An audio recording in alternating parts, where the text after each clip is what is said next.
नमस्कार, मैं हूं अनुजा और जेके न्यूज नेटवर्क में हम आपको बता रहे हैं बिहार चुनाव में हो रहे उथल-पुथल के बारे में। जी हां, हम बात कर रहे हैं बीते रात पटना में हुए प्लूरल्स पार्टी के साथ दुर्व्यवहार के बारे में। यूं तो बिहार में आज से चुनाव जारी है, मगर उसके ठीक एक रात पहले इस साल चुनाव में खड़ी हुई पुष्पम प्रिया चौधरी को गिरफ्तार कर लिया गया। तो चलिए नजर डालते हैं इस खबर पर। आपको बता दें कि बिहार में पहले चरण के मतदान से ठीक एक दिन पहले बड़े घटनाक्रम में प्लूरल्स पार्टी की अध्यक्ष और मुख्यमंत्री पद की दावेदार पुष्पम प्रिया को पुलिस ने हिरासत में ले लिया, जहां पुष्पम प्रिया राज्यपाल को ज्ञापन देने राजभवन मार्च कर रही। बिहार में निष्पक्ष चुनाव के लिए राष्ट्रपति शासन की मांग को लेकर पुष्पम राजभवन जाकर राज्यपाल को ज्ञापन सौंपना चाहती थी, मगर इसी दौरान पुलिस ने उन्हें हिरासत में ले लिया।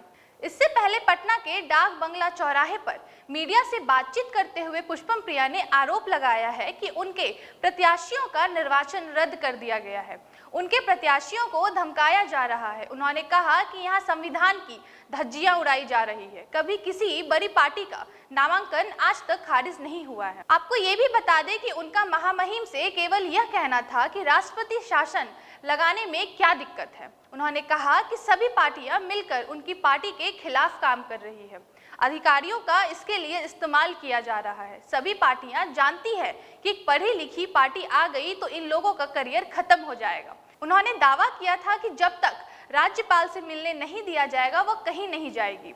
देर रात तक पुष्पम प्रिया को राज्यपाल से मिलने की इजाजत नहीं मिल सकी। उन्होंने खुद को रोके जाने पर मुख्यमंत्री नीतीश कुमार पर भी निशाना साधा।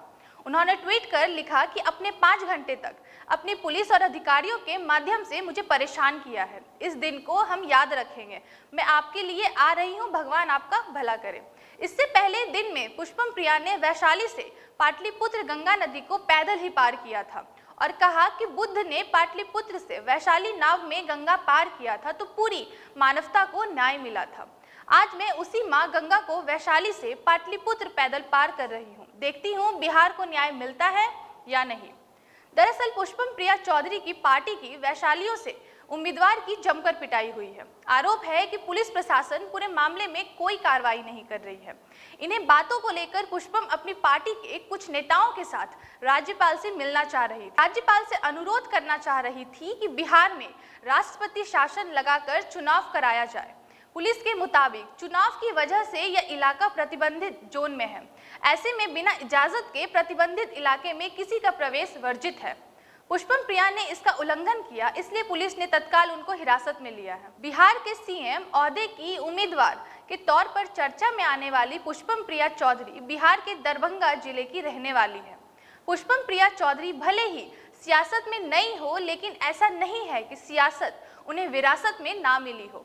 हकीकत यह है कि वो जनता दल यानी कि यूनाइटेड के लीडर एमएलसी रह चुके विनोद चौधरी की बेटी है। इनके दादा उमाकांत चौधरी भी सियासी लीडर रह चुके हैं, इसलिए इनसे इनकार नहीं किया जा सकता कि आज के दौर में वालिद के नाम पर बेटा या बेटी अगर सियासत में आए हो तो इससे कोई चौंकाने वाली बात होनी चाहिए। पुष्पम प्रिया चौधरी प्लूरल्स पार्टी की चीफ है।